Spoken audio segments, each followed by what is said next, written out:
Councillor Rodney Berman, please. Thank you, Lord Mayor. It's an honour to join other members in this chamber in expressing our sincere condolences to His Majesty the King, to the new Prince of Wales and other members of the royal family in the wake of their recent loss. We are all aware that Her Majesty the Queen touched so many people's hearts during her long reign. And as has been said already, for the majority of us, we have never known another monarch on the throne during our lifetimes.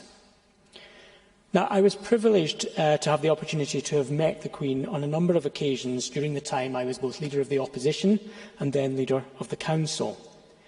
She and other members of the royal family never forgot us here in the Welsh capital, and they visited us many times for many important occasions. The first time I was introduced to her was when she undertook a tour for her Diamond Jubilee. And I also remember being part of the line-up to receive her when she arrived on the royal train to attend the Royal Variety performance when it was held that year in the Wales Millennium Centre.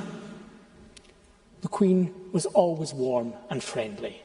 She always showed an interest, however many people she was introduced to. And often, by necessity, because she was being introduced to a lot of people, those conversations were quite short. But the longest exchanges I had with her was on the occasions when the Council exhibited for a few years at the Chelsea Flower Show. We would travel up for the royal preview, which took place before the show opened to the public itself. And we would stand stationed by our garden, not knowing for definite if we would be on the Queen's route or not. But each time we were there, she didn't let us down, and she visited our garden.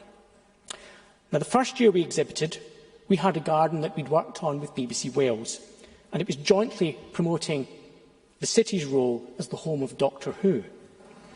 The Queen was presented to our parks officer who had overseen the design of the garden, and she duly asked her, why was there a police box in the middle of our garden? And after she departed, a journalist quickly came over to ask how the conversation had gone.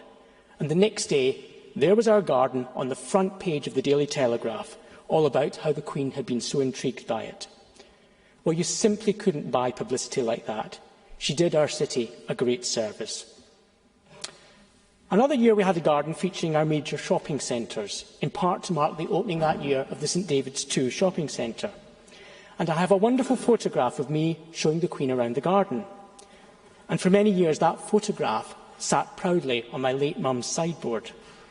And when she moved into a care home for what sadly turned out to be the last year of her life, that was one of the few possessions that my mum was able to take with her.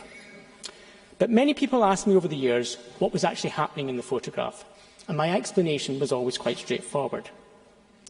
I was showing the Queen the part of the garden that was commemorating the Queen's Arcade. And the Queen was asking me where exactly the Queen's Arcade was. So at the moment the photo was being taken, I was explaining to the Queen that the Queen's Arcade was in Queen Street.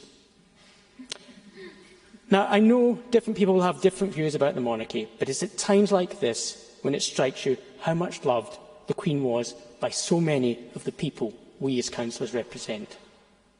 She had left her mark on many of us, and left her mark on the city, a city that wasn't even a capital when she first ascended to the throne. Her legacy will certainly be with us for a long time to come. Diolch yn fawr.